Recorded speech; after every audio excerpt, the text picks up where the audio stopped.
A person called Jah, asks, what are your thoughts on the Munster coaching situation at the moment? It's not looking great for them, it'll have to be said.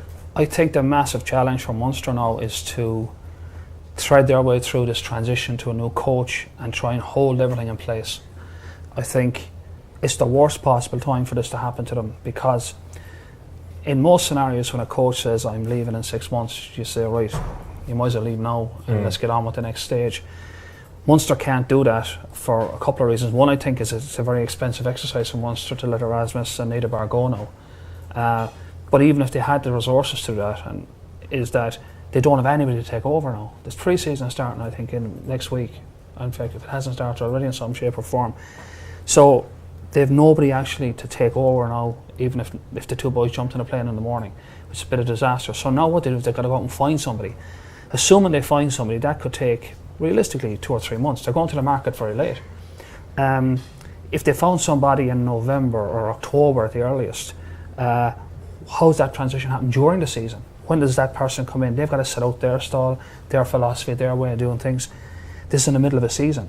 At what point does the baton change hands? Does it change hands at Christmas when, Rassie gets on the plane, or does it happen, when the new coach arrives and October is available? Is there a slow passing of the baton, or is it that's a nightmare. I mean, how does that work? And the point is, how does everything hold together around that?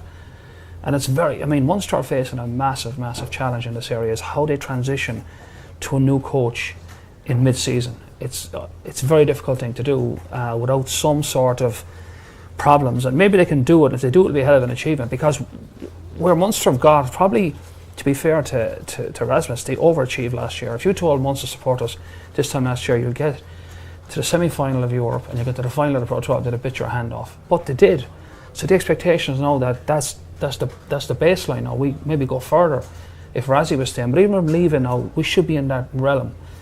It's going to be hard to stay there with that sort of change going on, and the danger for them is they slip back and they lose a season. And hopefully they won't, but the challenge to do that is huge.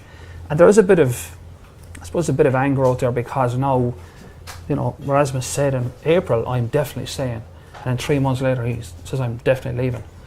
And the problem is if Munster knew this 3 months ago, they could probably have a coach now to take over from Erasmus for the pre-season.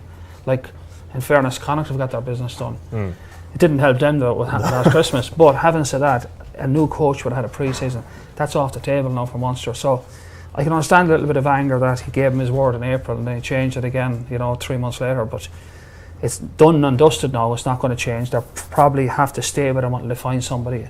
But for me, the big challenge for Munster is to thread their way through that labyrinth of coaches changing over or handing the baton in the middle of a season and try and keep everything on the field working well. Maybe they can do it, but it's the last thing they need at the moment.